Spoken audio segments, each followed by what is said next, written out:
오늘 사도행전 19장 21절에서 41절까지 본문 제목은요, 바울의 비전이 주님의 비전입니다 로 정했습니다. 오늘 우리가 살아갈 때 이런 소리 많이 들으셨을 거예요. 사이버 세계, 그리고 유니쿼터스, 글로벌, 지구촌, 이런 단어들 아마 들어보셨을 겁니다. 이게 예전에는 좀 낯소하고 생소했는데 지금은 이제 흔한 말이 되었어요. 이제 흔하다 못해 이제 아예 생각도 안 합니다. 그게 왜 그러냐면 이제 과학이 발달하면서 컴퓨터가 등장하고 인터넷이라는 게 우리 일상으로 다가와서 이제는 이런 말들, 유니쿼터스, 지구촌, 사이버세계 이런 것들이 이제는 일상이 되었기 때문에 흔하다 못해 그냥 평범하게 된 거예요.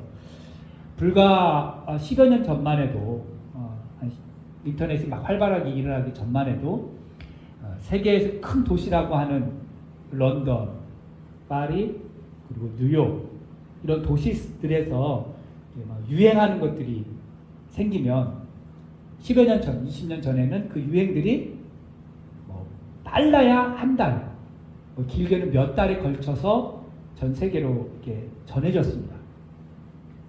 화장품이 나왔다라든가, 가방이 나왔다라든가, 패션 이런 것들이 이렇게 딱 등장해서 이것이 막 사람들이 손길이 타면 파리나 뉴욕이나 이런 영국 여러 런던에서 활발하게 막 유행하던 것들이 사람들이 손에 들고 비행기를 타고 더 전해지고 사람들이 이거 어디서 나서 이거 요즘 파리에서 유행하는 거야. 그러면 사람들이 이제 그거 살려고 이렇게 막 시간이 걸리잖아요. 그래서 뉴스에 방송이 타고 오면은 이것이 한 달, 두 달 지나서 이것이 유행이 됩니다. 근데 요즘은 어떻습니까? 파리나 뉴욕이나 이런 큰 도시들에서 하나가 히트가 딱 쳤으면 빨리는 1시간 뒤에 전 세계적으로 그것이 다 유행이 돼버려요. 그게 왜 그러죠? 인터넷이라는 것 때문에. 그렇지만 여전히 많은 사람들 속에는 대도시에 대한 영국, 파리, 런던, 이렇게 뉴욕 이렇게 사람들이 한번 가보고 싶고 구경하고 싶고 어떤가 궁금해합니다. 그렇죠? 저도 파리는 가보지 못했습니다. 그래서 한번 가보고 싶어요. 에펠탑이 어떻게 생겼는지 진짜 보고 싶고 그렇습니다. 여러분은 어떠신지요? 여러분들도 인터넷으로 얼마든지 그 도시들을 볼 수 있지만 내가 그 현장에 한번 가보고 싶다. 그런 도시들을 혹시 있지 않나요? 대도시가 아니더라도 아마 하나쯤 다 그곳에 한번 가보고 싶다라는 생각을 해볼 거예요. 그렇지만 많은 특별히 젊은이들에게는 대도시, 이름만 내면 다 알만한 전 세계의 유명한 도시들을 한번 가고 싶다라고 하는 어떤 꿈들이 있다라는 거죠. 왜 그러느냐? 그 도시에 가면 지금 세계가 문화가 어떻게 흘러가는지 쉽게 접할 수 있기 때문에 그렇죠. 사실 이 일들은 지금만 그런 것이 아니라 바울이 살았던 2000년 전 당시에도 마찬가지였다라는 거예요. 무슨 말이냐? 바울이 살았던 시대에는요, 그 당시 세계를 제패했던 나라가 로마였죠. 그리고 그 로마의 수도가 어디였습니까? 로마였죠. 그러다 보니까 모든 상업, 정치, 경제, 문화 이런 것들이 다 로마에서 시작된다라고 생각을 했던 거예요. 그래서 사람들이 로마 한번 가보고 싶다 이런 생각들을 아마 꿈꾸었을 거예요. 그래서 이런 말이 있죠. 여러분 들어보셨을 거예요. 모든 길은 로마로 통한다. 왜 이런 말이 나왔어요? 지금도 그 말이 씁니다. 근데 사실은 지금 로마로 가고 싶지는 않겠죠. 더 다른 좋은 뜻이 있으니까. 그러나 이 말이 여전히 쓰인다는 거죠. 그만큼 이 로마라는 그 나라, 그 당시 그 로마 도시가 많은 사람들에게 사랑을 받았던 것 같습니다. 로마가 세계를 정복할 때는 군사력 힘이 강했죠. 그래서 바다로, 육지로, 특별히 육지로 갈 때에는 로마 군인들이 뭐 먼저 했냐면 길부터 닦았습니다. 전차가 빨리 지나갈 수 있도록 돌로 길을 만들어서 굉장히 길을 많이 잘 닦았습니다. 그 길로 무역도 활발하게 이루어졌고요. 그 길로 사도 바울도 복음을 들고 다녔다라는 거예요. 그래서 그 도로가 2000년이 지난 지금에도 그 로마가 닦았던 그 도로가 지금도 유적으로 길이 남아 있습니다. 오늘 바울도 내가 로마도 보아야 하리라 라고 이야기를 하고 있습니다. 21절에. 당시에 2000년 전 로마 도시가 굉장히 컸고 멋지고 훌륭했고 정치, 문화, 경제 모든 것들이 활발했기 때문에 당시 바울이 나도 그 로마 한번 구경 가고 싶다. 콜로세움이라는 그 원형 경기장이 엄청 크다는데 나 한번 그곳에 가서 한번 보고 싶다. 이러는 생각을 했을까요? 로마에 가면 화려한 문화들이 있는데 나 그거 한번 보고 싶다. 라고 해서 오늘 성경 본문에 후에 로마도 내가 보아야 하리라 라고 바울이 그렇게 고백을 했을까요? 그렇지 않았겠죠. 바울은 그런 콜로세움이 보고 싶거나 그 로마 광장이라든가 로마 사람들이 입는 옷이라든가 학문을 보고 싶어서 이렇게 말한 것이 아니라 로마도 보아야 하리라 라고 하는 말은 바울의 어떤 비전이었다라는 거예요. 그런 비전. 어떤 비전이었느냐? 복음을 전해야 되겠다라는 비전. 내가 로마도 보아야 하리라고 하는 것은 내가 복음을 들고 그곳에 내가 가겠다라고 하는 그런 비전이었어요. 근데 이 바울의 비전이 사실 개인의 비전이 아니라 주님이 주신 비전이었다라는 거예요. 그것을 어떻게 알 수 있느냐? 사도행전 23장 11절 말씀 거기에 보면 이렇게 되어 있습니다. 바울에게 주님께서 말씀하셨어요. 사도행전 23장 11절에 이렇게 되어 있어요. 그날 밤에 주께서 바울 곁에 서서 이르되 담대하라. 내가 예루살렘에서 나의 일을 증언한 것 같이 로마에서도 증언하여야 하리라 하시니라. 주님께서 바울에게 나타나셔서 네가 예루살렘에서 나의 일을, 나의 이 복음을 증언했던 것처럼 로마에 가서도 그렇게 할 것이다 라고 주님이 말씀해 주셨어요. 그러니까 바울이 내가 로마도 보아야 하리라 했던 그 마음은 이미 주님께서 바울을 향했던 그 비전이었고 그 꿈이었다라는 거예요. 왜요? 주님께서 원했던 게 무엇이었습니까? 땅끝까지 예수님의 복음이 전해지기 원했기 때문에 그랬어요.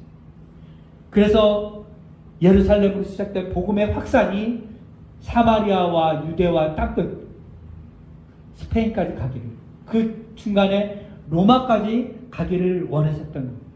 그 주님의 마음이 바울에게 전해졌고 오늘 그 바울이 이렇게 고백하는 거예요. 내가 로마도 보아야 하리라. 그래서 바울의 비전이 바로 주님의 비전이었다라는 겁니다. 이것이 오늘 우리에게도 같은 비전이 되었으면 좋겠습니다. 여러분이 꿈이 무엇이냐고 묻는다면, 여러분의 비전이 무엇이냐고 묻는다면 여러분 뭐라고 대답할 것 같아요? 젊은이들에게 당신의 비전과 꿈은 뭡니까? 라고 묻는다면 많은 젊은이들, 보통 젊은이들은 좋은 대학 가고 졸업하고 좋은 직장에서 좋은 사람 만나서 잘 사는 겁니다. 이렇게 대답할 수도 있죠. 나이 드신 어르신들은요, 내가 젊었을 때 열심히 일했으니까 이제 노후에는 안정되게 안락한 삶을 보내는 것이 나의 꿈이고 비전입니다. 아프지 않고 즐길 것 즐기면서 내 노후를 즐기는 것이 나의 비전입니다라고 말할 수 있습니다. 그러나 그리스도인은 분명 좀 달라야 되겠죠. 이렇게 말하는 사람, 평범하게 좋은 직장, 좋은 가정, 안락한 노후 이런 것을 말하는 사람들은 그 안에 예수 그리스도가 빠져 있다라는 거예요. 그리스도인은 예수 그리스도가 빠진 그런 안락한 삶들은 아무런 의미가 없을 수도 있다라는 거죠.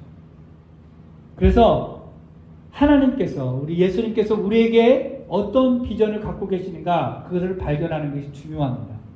그런데 그 비전을 발견하기란 쉽지는 않을 수도 있어요. 왜냐하면 주님께서 갑자기 바울처럼 주님이 나타나셔서 야, 나의 비전이 이건데 네가 그 비전을 이루었으면 좋겠어 라고 직접 환상 중에 음성으로 들려주시면 좋겠는데 우리 주님 그렇게 말씀하시지 않는다는 거예요. 그런 비전을 우리에게 잘 주시지 않는다라는 거예요. 그럼 우리가 주님께서 우리에게 주신 바울에게 주셨던 그런 비전을 어떻게 알 수 있느냐? 성경을 통해서 우리가 깨달을 수 있고요. 기도를 통해서 그 주님의 마음을 알 수가 있는 거예요.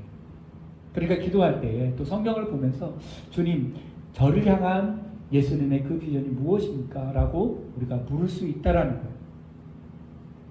바로 응답해 주시면 좋겠지만 그렇지 않고 하나님께서 뜻과 계획 가운데 하나님의 때에 저와 여러분을 향한 비전을 허락하신다라는 거예요. 그래서 그것을 발견하면 이제는 그것을 이루어 나가야 되는 거예요. 그런데 그 비전이 꼭 바울처럼 복음을 전하는 비전이냐? 그럴 수도 있지만 그것이 아닐 수도 있는 거예요. 그냥 일상의 삶 속에서의 우리에게 주님께서 비전을 주신다는 거예요. 그냥 일터에서 하나님께서 우리에게 비전을 주세요. 네가 맡겨진 그 일터가 나의 비전이다. 거기에서 최선을 다해 일하고 소금과 빛으로 사는 것이 나의 비전이다. 너를 향한 나의 비전이다. 이렇게 말씀해 주실 수 있어요. 정치적으로, 경제적으로, 문화적으로 여러 가지 상황 속에서 우리에게 비전을 주신다는 거예요. 꼭 복음을 전하라고 하는, 선교사로 나가라고 하는 그런 비전뿐만 아니라 일상 속에서 비전을 우리에게 허락하실 수 있다는 거예요. 심지어는 그냥 내 가정에서 너희 자녀를 말씀으로 잘 양육하고 너희 부부가 행복하게 살고 너희 이웃을 향하여 예수 그리스도의 사랑을 전하는 것이 나의 비전이다 라고 말씀해 주실 수도 있다는 거예요. 비전이라고 하니까, 꿈이라고 하니까 거창하게 생각할 필요는 없는 겁니다. 우리 상황에 맞게 하나님께서 우리에게 비전을 주신다는 거예요. 그런데 그런 비전을 이룰 때 바울도 마찬가지예요. 우리가 이미 살펴봤지만 바울의 비전은 주님의 복음을 전하는 거였어요. 그러다 보니까 1차 전도회, 2차 전도회 갈 때마다 가는 곳마다 교회를 세웠고 예수님의 제자를 세웠어요. 그런데 평탄한 것만 아니라는 걸 이미 봤죠. 매도 맞았습니다. 소송도 당했어요. 어려움을 많이 겪었습니다. 그럼에도 불구하고 주님의 그 비전을 포기하지 않았다라는 거죠. 계속해서 날마다 복음을 전했습니다. 마찬가지예요. 주님께서 우리에게 어떤 비전을 주셨어요. 그것이 크던 작던 남들이 보기에 그게 무슨 비전이야 라고 말할 수 있겠지만 하나님이 저와 여러분에게 향한 그 비전들이 어떤 것이든 간에 그것을 이루기 위해서 좀 어려움을 당할 수도 있습니다. 많은 노력과 시간, 물질이 필요할 때도 있습니다. 그것들이 귀찮다고 힘들다고 포기해서는 안 된다는 거죠. 주님이 주신 비전이라고 한다면 그것을 계속해서 완성되어질 때까지 주님이 오시는 그날까지 주님이 주신 그 비전을 이루어 나가야 되는 거예요. 바울도 주님께서 주신 그 비전, 노마도 보아야 하리라 해서 나중에 노마까지 가지만 결국에는 스페인까지 가지 못했습니다. 그가 순교를 당하고 전 세계에 복음이 전한 걸 그가 보지 못했어요. 그러나 그 제자들에게 또 다음 제자들에게 복음이 전해졌고 계속해서 그것이 이루어졌다라는 거죠. 포기하지 않을 때에 주님의 비전이 이루어진다라는 거예요. 오늘 본문 말씀은요. 그런 비전이 이루어지는 상황 속에서 이루어지고 있다라는 거예요. 오늘 여전히 우리가 21절에 보면 이 일 후에 있은 후에 그랬잖아요. 지난주에 살폈죠. 어떤 일이 있었어요? 두란노 서원에서 2년 동안 복음을 전했어요. 바울의 손으로 병자를 일으켰습니다. 그리고 바울의 몸에서 떨어진 그런 손수건을 통해서도 이루어질 거라고 그렇게 놀라운 일들이 났어요. 그래서 그것을 따라했던 제사장 스게와의 7 아들도 있었어요. 그래서 마귀가 내가 바울도 알고 예수도 아는데 너는 누구냐 하고 그들을 공격했던 일들. 이런 많은 일들이 있은 후에 하나님의 말씀이 힘이 있어 흥왕이 되었다라고 하는 이 일 후에 오늘 본문 말씀이 이제 진행이 되는 거예요. 그때 어떤 일이 일어났어요? 이 도로, 복음을 전하는 것들로 말미암아 소동이 있었습니다.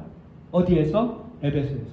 특별히 아데미 신전이 있었던 에베소에서 오늘 본문이 사건이 이루어지는 거예요. 복음이 전해질 때 순탄한 것만은 아니고 여전히 오늘 본문에도 보면 소동이 일어났다.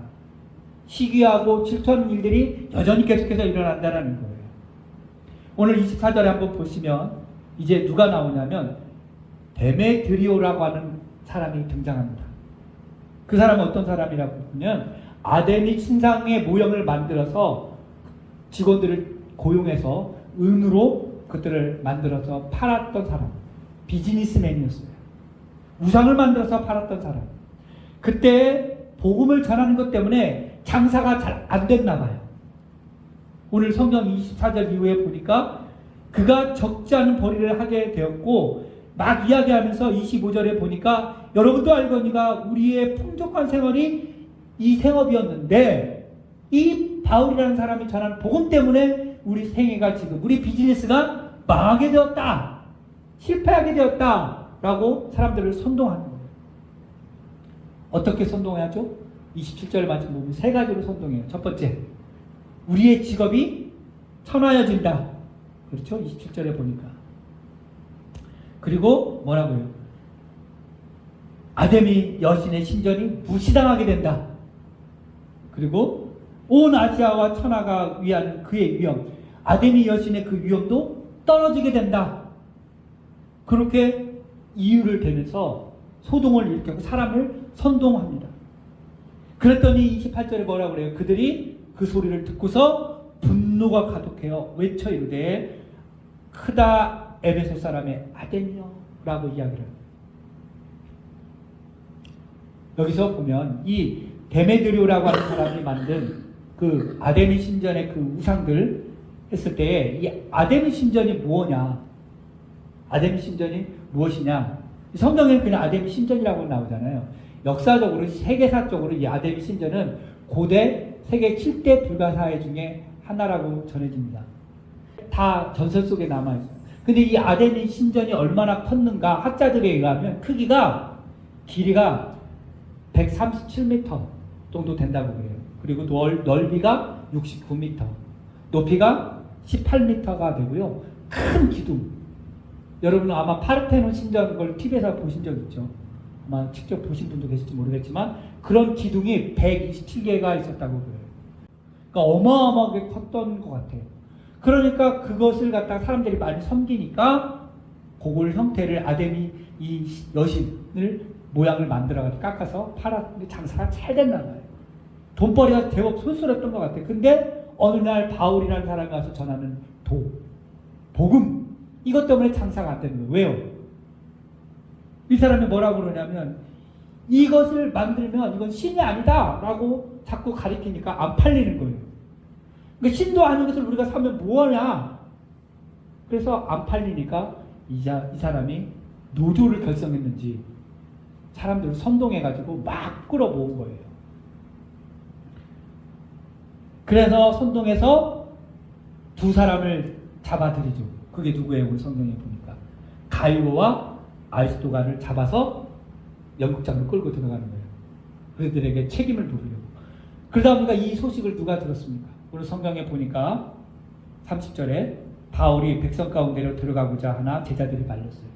그러니까 지금 두 사람이 잡혀 들어간 거예요. 가이오와 아리스토가. 그러니까 이들을 좀 어떻게 구출해내려고 바울이 들어가려고 했는가 제자들이 말렸어요. 들어가지 말라고. 그리고 또 누가 말려요? 아시아 관리 중에 바울의 친구된 사람들이 들어가지 말라. 당신이 들어가면 당신까지 고난을 당합니다. 말리게 되죠. 여기서 제가 하나 보게 되는 게 뭐냐면 바울이 안 들어가게 돼요. 근데 사실은 그 마음 가운데는 거기 가서 들어가고 싶었어요. 굉장히. 이게 무슨 말이냐면 복음 때문에 고난당하는 그 가이오와 아리스토고를 돕기 원했다라는 거예요. 무관심하지 않았다라는 거예요. 적극적으로 들어가려고 그랬어요. 내가 들어가서 그들을 도와야 되겠다. 그런데 제자들이 말려요. 뜯어 말려요. 안 됩니다. 그리고 거기 관리들이 또 친구된 사람들이 말려요. 그러나 여전히 바울 속에는 그들을, 그 두 사람을 돕고 싶은 마음이 있었다는 거예요. 무관심하지 않았다라는 거예요. 바울에게는 그 사랑하는 마음이 그 동료들에게 있었다라는 거예요. 이것이 우리들에게도 좀 있어야 된다는 거예요. 무슨 말이냐? 내 주변의 믿음의 형제 자매들이 복음을 전하는 것 때문에, 또는 그거 아니더라도 경제적으로 또 육체적으로 어려움을 정했을 때 나만 아니면 돼가 아니라 그리스도 안에서 한 형제 자매 되었다면 그 어려움 처했을 때 도울 수 있는 마음들이 있어야 된다는 거예요. 그런 것도 우리에게 필요하다라는 거예요. 그런데 오늘 그런 상황 속에서 또 무슨 일을 보니까 좀 무서운 상황이 벌어져요. 32절 한번 보시겠습니까? 32절에 보니까 지금 이게 연극장으로 끌려가고 사람들이 모였고 바울이 들어가려고 하니까 못 들어가게 하고 지금 아무튼 좀 소동이 일어났는데 32절에 보니까 이렇게 되어 있어요. 사람들이 외쳐 어떤 이는 이런 말을 어떤 이는 저런 말을 합니다. 모인 무리가 분란하여 태반이나 어찌하여 모였는지 알지 못하더라 그러고 있어요.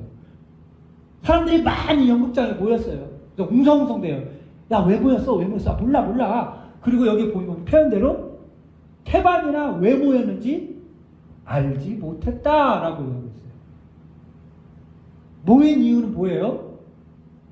원칙적으로 자기들의 생계가 위협받으니까 그것을 좀 알리려고, 그래서 두 사람을 잡아들여서 연극장으로 끌고 왔고 사람들이 막 모였는데 왜 모였을까? 알지 못했다라고 이야기를 하는 거예요. 무슨 말이냐? 군중 심리가 작용한 거예요. 막 모이니까 뭐 있나 하고 사람들이 막 한두 사람씩 계속 모이는 거예요. 구경거리 있나. 근데 왜 모였는지 모르는 거예요. 이것을 우리에게 한번 생각해 봤어요. 이런 일들이 우리에게도 있는가? 복음을 제대로 알지도 못하고 듣지도 못하는 사람들이, 그 사람들이 복음은 가짜야, 예수는 가짜야 라는 그냥 그런 소식을 듣고서 생각하고 가짜라고 그냥 생각하고 확인해 보지도 않고 또 다 그리스도인은 나빠 라고 생각하면서 정말 잘 믿고 정말 진정으로 복음대로 살고 말씀대로 살려고 하는 그런 선한 그리스도인 만나보지 못했으면서도 그냥 군중들이 기독교는 나쁘고 거짓이고 가짜라고 이야기하는 것 때문에 그냥 따라서 확인도 안 하고 웅성웅성대는 사람들이 우리 주변에 참 많다라는 거예요. 내 눈으로 확인해 보지도 않고 경험해 보지도 않고 그냥 군중 심리에 쏠려서 복음이 가짜고 예수가 가짜다라고 하는, 교회가 가짜다라고 하는, 교회가 필요 없다라고 하는 그렇게 주장하는 사람들이 우리 주변에 지금도 사실은 많이 있다라는 거예요. 오늘 성경에 계속해서 이런 군중 심리에 모이는 사람들, 이것들을 좀 어떻게 변명해 보려고 오늘 갑자기 알렉산더라는 사람이 등장합니다. 그래서 유대인들이 무리 가운데 알렉산더를 빌어서 이 군중들이 그것들을 소동한 걸 좀 잠잠시켜 보려고 그랬던 것 같아요. 그런데 듣질 않아요. 더 큰 소리로 에베소 사람의 아데미어하고 2시간 동안 계속해서 소동을 일으킨다는 거예요. 그러니까 알렉산더라는 사람이 이것을 변명하려고 하는데 이것도 안 돼요. 근데 갑자기 오늘 성경에 보면 이름도 알지 못하는 한 사람, 35절 보시면 서기장이 무리를 이제 진정시킵니다. 이 사람이 예수를 믿는 사람 같지는 않아요. 그래서 진정시키면서 쭉 이야기를 하죠. 결론적은 뭐냐? 그가 도둑질도 안 했고 또 여신을 비방하지도 않았고 이런 사람을 너희가 붙잡아 왔는데 정식으로 너희들이 나중에 조사해서 재판을 하라라는 거예요. 그러면서 이 서기장이 뭐라고 그러냐면 40절에 이 불법 집회에 관하여 보고할 자료가 없다. 이건 불법이다. 서기장이 이야기하니까 사람들이 다 흩어졌다라는 거예요. 데메드리오는 자기의 생업이 위협받으니까 사람들을 선동해가지고 어떻게든 좀 해보려고 했는데 서기장이 가만히 보니까 이게 불법이라는 거예요. 군중심리 이용하지 말라는 거예요. 흩어져라고 이야기를 하는 거예요. 여기에서 저는 봤을 때 하나님의 예상하지 못한 방법을 보게 되었습니다. 연극장에 모인 사람들, 막 음성 왜 모였는지 모르는 사람들, 단지 자기 생업이 위협받으니까 이것을 해결하려고 했던 이 사람들, 알렉산더가 변명해서 좀 어떻게 인정시켜보려고 했는데 안 됐는데 생각지도 못한 서기장이 와가지고 불법이다! 흩어져라! 라고 이야기하는 하나님의 방법이 바울로 들어가지 못하게 했고, 그러나 서기장을 하나님께서 세워서 이게 불법이다라고 다 깨끗하게 해결한다는 거예요. 문제가 생겼을 때 하나님께서 예상치도 못한 방법으로 우리의 삶에 개입하실 때가 있다는 거죠. 저는 그것을 좀 적용해 보고 싶습니다. 여러분의 살아가면서 어떤 문제들, 소요들이 일어날 때, 소동들이 일어날 때, 그것을 어떻게 할까 고민하고 세상 방법 동원할 수도 있습니다. 그러나 때로는 하나님께서 우리의 예상을 뛰어넘어서 하나님의 방법으로 그 문제들을 해결할 수 있다는 거죠. 이것들이 우리의 삶 속에서 좀 많이 경험됐으면 참 좋겠다라는 것을 생각해 봅니다. 그래서 복음을 전할 때 어려운 문제들이 있을 때 하나님이 예상하지 못했던 방법으로 우리의 문제를 해결했을 뿐만 아니라 우리 일상 속에서 우리가 겪어지는 다양한 어떤 문제들, 하나님이 기뻐하지 않는 그런 문제들 말고요, 하나님의 백성으로서 하나님의 방식대로 살아가는 그런 삶 가운데에서 어려운 문제들을 만났을 때 우리가 생각지 못했던 그 하나님의 방법으로 문제들이 해결되기를, 그것들이 경험되기를 좀 소망해 봅니다. 이제 말씀을 정리해 보겠습니다. 바울이 복음을 전하고 로마에 가고 싶었던 것은 로마가 궁금해서 로마의 어떤 그런 발전된 문화를 보고 싶어서가 아니라 주님의 어떤 꿈이었고 주님의 비전이었기 때문에 그것을 붙들고 계속해서 나는 로마에 가리라, 그런 비전이 있었다라는 거죠. 또한 우리가 살다 보면서 아무런 의미도 없는 군중 심리가 우리 가운데 또 밀려올 때가 있거든요. 생각 없이 우리의 그것들에 휩쓸리면 안 되겠다라는 거죠. 정확하게 그 상황들을 파악하고 또 기도하면서 그것들을 봐야 되는 거예요. 또한 우리가 어려움에 처해 있을 때 내 힘보다는 하나님의 도우심, 때로는 하나님께서 우리가 생각지 못했던 방법으로, 예상하지 못했던 방법으로 문제들을 해결해 주는 것들을 우리가 삶 속에서 좀 경험했으면 좋겠다라는 거죠. 이런 것들이 다 가능하기 위해서 우리가 말씀을 가까이 하고 또 그리스도인으로서 기도하면서 늘 예수님과 동행하는 삶을 살 때, 성령의 인도함을 받으며 살아갈 때 이런 놀라운 일들이 우리에게 있다라는 거죠. 나에게 아직 주님께서 주신 비전이 없다. 오늘 이후로 주님 말씀하여 주시고 내가 성경을 통해서 주님 말씀 읽다가 그것이 크든 작든 주님의 비전을 발견해 주십시오. 내 그 비전을 이루며 살아가겠습니다. 그렇게 기도하는 저와 여러분이 되기를 주님의 이름으로 축원합니다. 기도하겠습니다.